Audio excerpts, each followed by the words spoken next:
Hey guys, Alex here.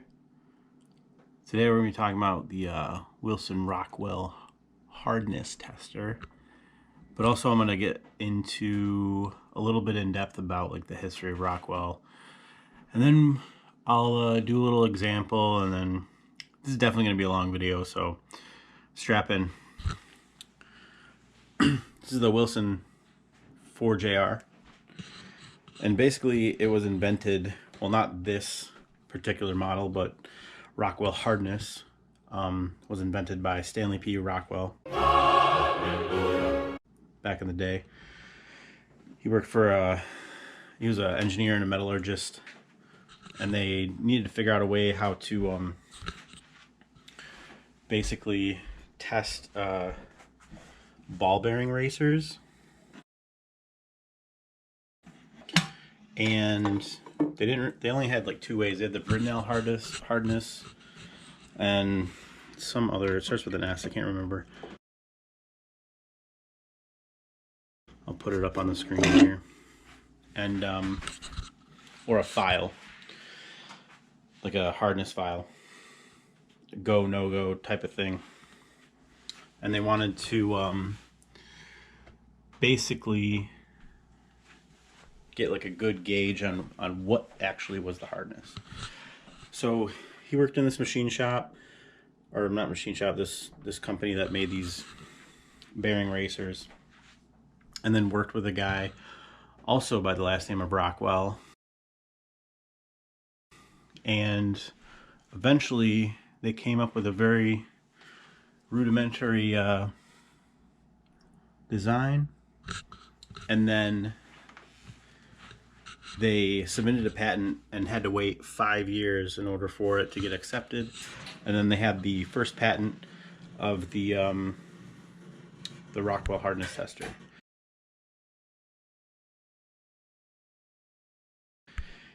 It didn't really take off until they met with Charles Wilson. So this guy worked for the Wilson company based in New York City. Basically what he did was he sold parts and machines to the company that Rockwell was working for. He was like, yo dog, I can totally hook this shit up. Let me work with it a little bit more and we'll sell the fuck out of these. So what he did was he helped perfect their braille indenter, that diamond braille indenter. And then he kind of packaged everything up in a nice, neat package, the way it is presented here. And so mass producing these, getting them in machine shops and laboratories and all types of shit back in the day. So that's why we have this design right here. You can thank Mr. Rockwell, you can thank Mr. Wilson. And that's how we got this dope ass machine. So I got this off of eBay for a really good deal, because it was used, and it was used in a machine shop. And when I got it, it was super dirty. It's still pretty dirty in some areas, but I did clean it up. And then you guys saw on my Instagram post that I cleaned it up even further, and there was a little bit of error, like 0.1 to 0.2 error, not a full Rockwell point, and not even a half a Rockwell point. So basically what I did was I cleaned this collar area, the collar up here where the diamond indenter was. We can move this down actually. And that basically removed that 1 to 2, 0.1 to 0.2 margin of error. There is a National Institute of Standards Technology book. I'll put that up on the screen. And basically you can get error from everything on this machine. So whether it be you run a test and there's stress on the machine, whether it be the indenter, whether it be the anvil, this piece, whether it be your actual test blocks. You can get error in all of those things, and you have to kind of like figure out where that error is and then reduce it in some way. So basically you don't want to match your machine to a test block. You want to make sure that it is clean and in the best condition possible, and then run your test, and then whatever your test is, that's your margin of error. That's why these test blocks are not perfect, and they come with some uncertainty. So I have two. Actually I have three, but that's in there. So that's what, I mean, basically that's what it is. It's just, you know, some are going to have more margin of error than the others based on how new they are. If you have a digital hardness tester, you're basically going to have no error because you can use software to correct certain things, and obviously there's sensors all over it where it can detect error and be like, hey, change this, or we need this, and blah blah blah. So this basically runs on 10W30 in the dashpot there. 10W30 was recommended by the Bueller company, which owns Wilson Rockwell hardness testers, and the name, I talked to the service manager Mike there, and he real great guy. We chit-chatted for a little bit, and then I emailed him back and forth. So he said they run 10W30, which is equivalent to 32 machine oil, and so yeah, it's running the high mileage in there. Obviously it's a little dirty in here, but so this guy right here is, well, first to the left is the piston, and then to the right is where you adjust your speed. I have this set at about 6 to 7 seconds. In the manual, it asks, or it wants you to set it to around 4 for production because it's just faster, and then set it to around 5 to 7 for more precise readings. And that's what I did. So that's where we're at with that. But yeah, it's a pretty cool machine. This guy right here spins your cap stand. This guy down there, this little dial, spins this thing up here to kind of get it to set. I'll show you that in a second. Your little dial, or your little arm, you want to get up to that dot, and then the other one you want to just, it'll fall wherever this guy falls. So but I'm gonna get this anvil cleaned up really quick, and then I'm gonna run a test. So be right back. All right, we're back. Basically what I'm gonna do is I'm gonna set up the test, and then once I hit go, I'll kind of show you a few times kind of the process, and then just show you the reading that we get. So what we're gonna do is we're gonna kind of wipe off the anvil. You're supposed to use a anti-dust cloth, and then you want to make sure the tester, the diamond indenter is wiped off. Make sure there's no debris on it. If you get a piece of like a metal chip on there or something, you can throw off your reading, or you can break the indenter. The test box I got are from the fuck's the name of the site? McMaster Car. They're not very good. I mean, they're certified and everything. I can show you actually.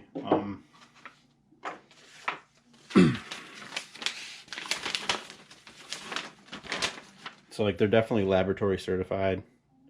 These guys are NIST certified and ASTM and ISO certified. We have the readings were all 61.7, and then one reading of 61.8, so there's an average of 61.7 with a 0.24 uncertainty and a 0.10 range. So 95% of that would be plus or minus half a point, which is what is on here. That's their uncertainty. Let's see. And then it has like the depth, the force, all the indenter serial numbers, and then the test speed. So they do the minor dwell time for 3, the major load for 5, and then the recovery dwell for 4. I pretty much match that. I do the same thing. Just want to be consistent. So that's what I do. I don't know what other people do. But yeah. So what you want to do is just wipe it off, get any oils off or anything like that. Don't have a rag around here, but I should. Anyway, so what you want to do is get your anvil up close to the indenter, and I'm just spinning the handles on the cap stand to get that up close. And then we're going to try to find a spot on this block that is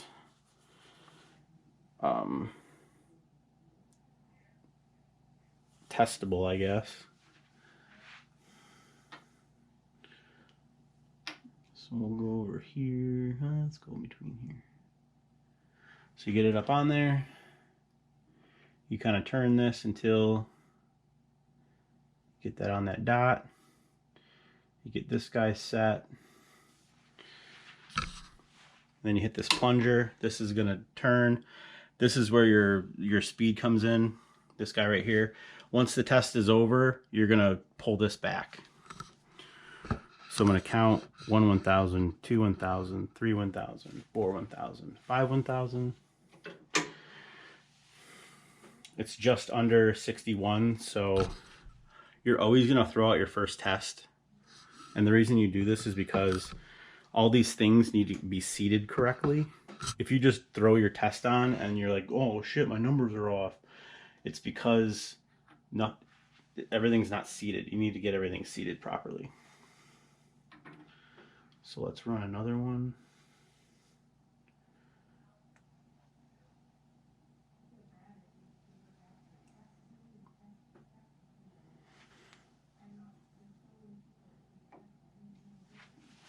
We'll hit go.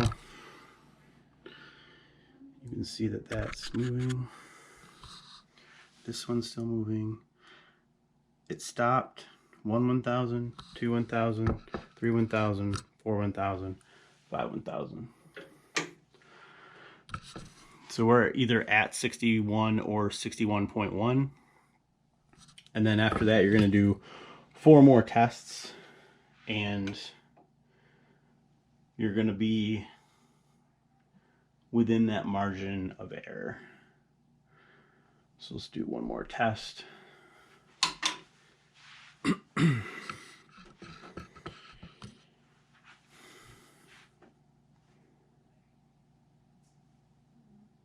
So it stopped. 1 1000, 2 1000, 3 1000, 4 1000, 5 1000. Pull that thing back. Yeah, we're at 61.1, give or take. Like I said, you do a few more tests and you should be right in that range. Kind of get this guy warmed up a bit.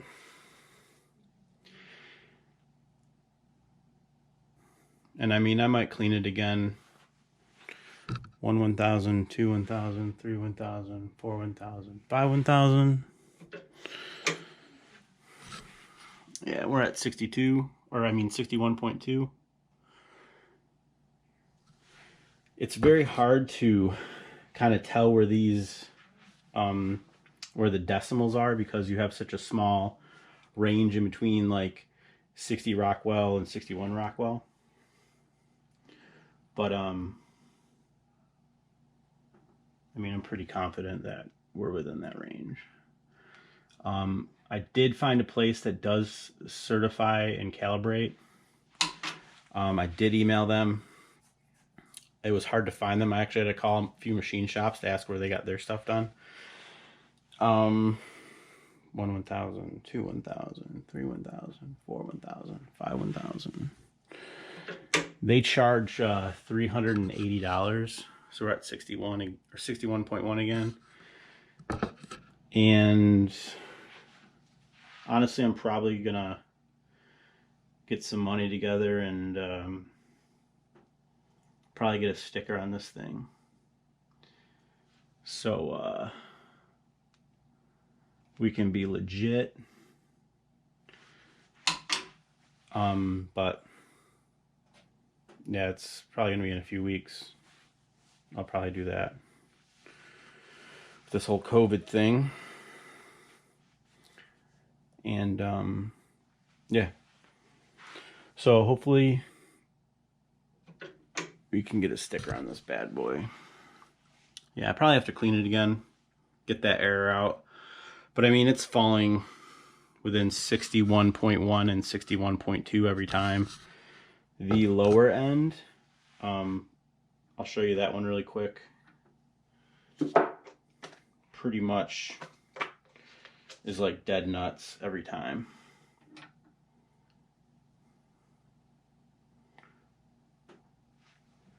So we'll do that one really quick. Since this is warmed up. And this one is at 36.1 plus or minus a whole point. 1 1000, 2 1000, 3 1000, 4 1000, 5 1000. And we're at 61. I mean 36, like 0.1 dead nuts. So we're reading exactly where that was tested at in the lab. So I'm not super worried. Also, I have an older test block. I don't like using it, but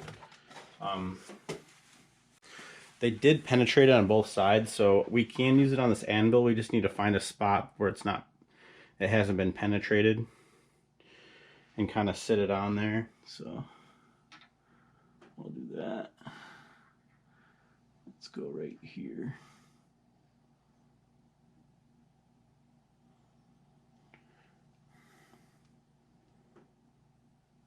And this one pretty much should be like dead on.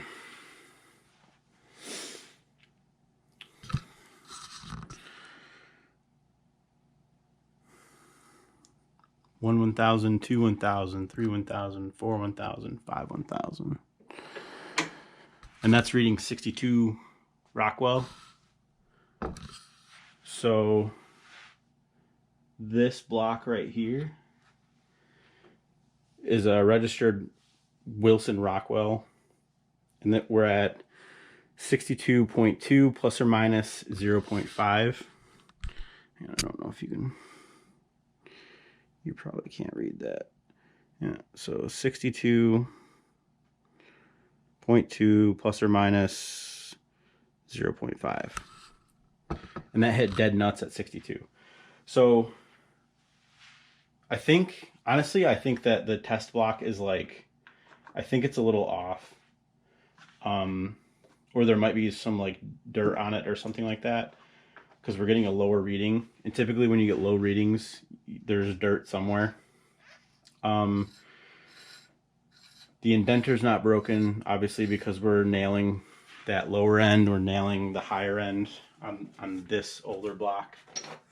So I'm probably also going to invest in another Wilson Rockwell, like a test block, like a Wilson brand one. They're $105, so not cheap. But I think I'm going to try to get a sticker on this thing so it can be, no question about its integrity. So, but I think we're in good shape for now, doing these smaller tests and testing knives and stuff like that. It's definitely not going to be lab grade. It wasn't designed for that. And even aerospace stopped using these because there is air that accumulates, and they're just a pain in the ass to like hunt down that air. And you're not gonna put your tester or your Rockwell tester machine to the block, because now you're just trying to match the machine to the block and you're not addressing the air at all. So, yeah. So electronic ones would be cool, but they're a lot of money, like a couple grand to $10,000. So. Hi, this is Ron Jeremy. You're listening to Porno Sonic.